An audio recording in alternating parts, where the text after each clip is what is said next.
Assalamualaikum warahmatullahi wabarakatuh. Nama saya Damar Ramadan dari kelas 10 MIPA 6. Hari ini saya akan mempresentasikan tentang ekosistem hutan gugur. Sebelumnya saya membuat ini bersama kelompok saya, yaitu Ragil Habibi. Baik, kita mulai. Ekosistem hutan gugur. Ekosistem hutan gugur adalah salah satu ekosistem darat atau bioma darat yang sangat dikenal karena memiliki 4 musim.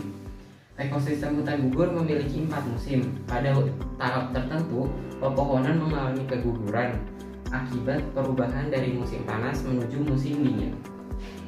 Selanjutnya, di sini kita akan membahas tentang ciri-ciri ekosistem hutan gugur. Yang pertama, mengalami 4 musim, yaitu musim panas, musim dingin, musim semi, serta musim gugur. Yang kedua, suhu bervariasi sesuai musim yang dialami. Yang ketiga, curah hujan ekosistem hutan gugur antara 75 sampai 100 cm per tahun. Yang keempat, pepohonan dalam satu fase dalam setahun akan mengalami keguguran.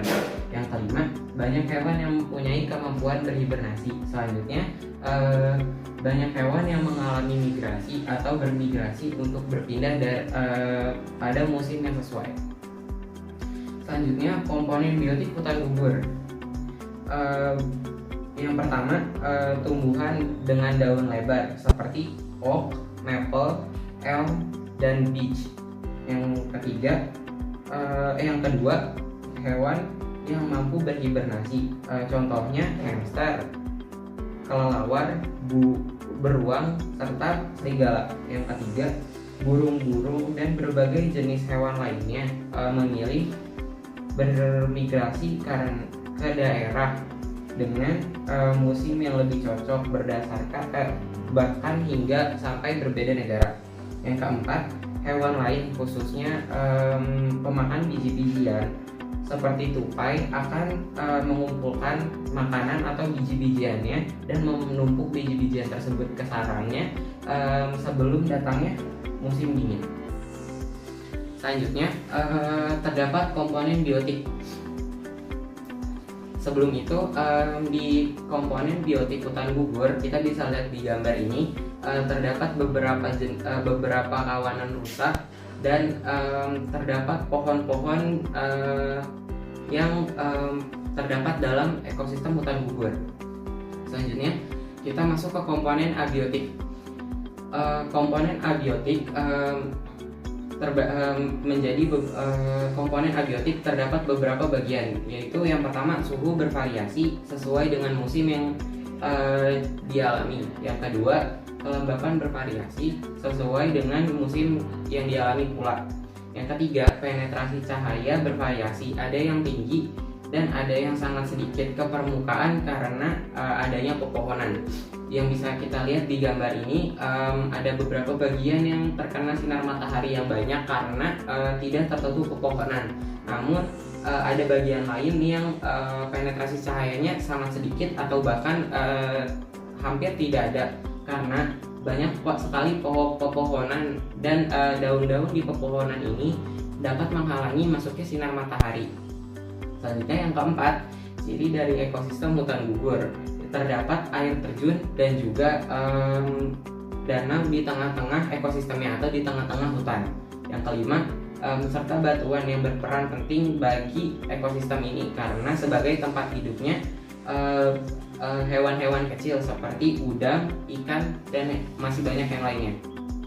Seperti yang bisa kita lihat di gambar ini, terdapat air terjun atau sungai yang mengalirkan air dari sumber mata air yang lebih tinggi dan ke bawah.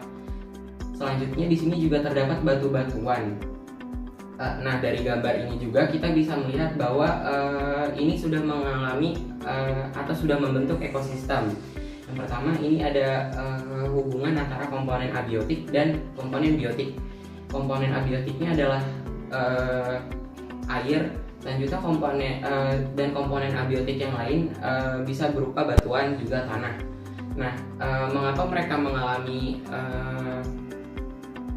ekosistem atau mengalami hubungan? Karena di sini batu-batuan ini sebagai tempat hidup bagi udang, ikan, dan lain-lainnya.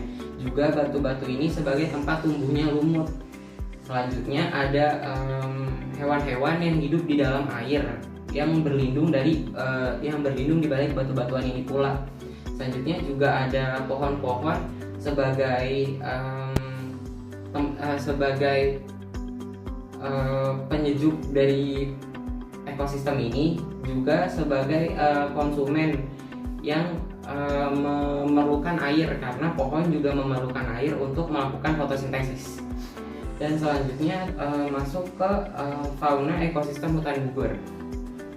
Fauna ekosistem hutan gugur juga banyak yang telah beradaptasi dengan keadaan 4 musim. Dengan melakukan hibernasi atau tertidur dalam waktu yang cukup lama. Sebagai contoh, beruang, rusa, hamster, dan kelelawar. Fauna lain yang memilih untuk menimbun makanan seperti fauna pemakan biji-bijian, yaitu bajing squirrel atau ada juga tupai. Selanjutnya burung-burung, dikarenakan mereka dapat terbang, mereka memilih untuk bermigrasi ke daerah yang mempunyai musim yang lebih sesuai untuk mereka. Biasanya burung-burung atau hewan-hewan bermigrasi untuk mencari suhu yang lebih sesuai, juga mencari tempat untuk bereproduksi atau bertelur. Dan selanjutnya masuk ke flora ekosistem hutan gugur. Sebelumnya di fauna ekosistem hutan gugur terdapat gambar, yaitu ini ada beberapa ekor tupai yang sedang mengumpulkan makanan mereka untuk mereka timbun di sarang sebelum datangnya musim dingin. Selanjutnya masuk ke flora ekosistem hutan gugur. Jenis flora yang dapat ditemukan di ekosistem hutan gugur adalah flora yang mampu hidup dan beradaptasi di keadaan 4 musim. Jadi ketika musim panas, mereka tumbuh subur yang kemudian masuk ke musim gugur. Pohon dan tumbuh-tumbuhan lainnya mulai mempersiapkan diri menuju musim dingin dengan menggugurkan daunnya. Selanjutnya, pada musim gugur inilah banyak turis dan wisatawan lokal dan mancanegara menikmati pemandangan dan suasana sejuk yang sesungguhnya di negara 4 musim. Seperti bisa kita lihat di gambar ini, terdapat orang yang sedang menikmati pemandangan dari hutan gugur ini, dan bisa dilihat dari gambar ini pula bahwa pohon-pohon ini menggugurkan daunnya karena dalam keadaan musim dingin mereka akan sulit berfotosintesis karena kurangnya penetrasi cahaya matahari, dan juga danau-danau atau mata air yang membeku karena musim dingin tersebut. Setelah musim dingin, masuklah musim semi, di mana salju berhenti dan suhu sekitar mulai memanas dan tumbuh-tumbuhan kembali bersemi. Artinya, tumbuh-tumbuhan yang awalnya tertidur kembali menumbuhkan daun-daunnya dan mengulang kembali siklusnya. Selanjutnya, jenis flora ekosistem hutan gugur adalah yang pertama pohon oak, yang kedua pohon apel dan pohon peach, yang ketiga pohon elm, yang keempat pohon beech, yang kelima pohon maple, dan masih banyak jenis-jenis tumbuh-tumbuhan tumbuh-tumbuhan biji-bijian lainnya. Salah satu contohnya adalah chestnut castanea. Hanya segitu saja presentasi saya hari ini. Kurang lebihnya mohon maaf. Assalamualaikum warahmatullahi wabarakatuh.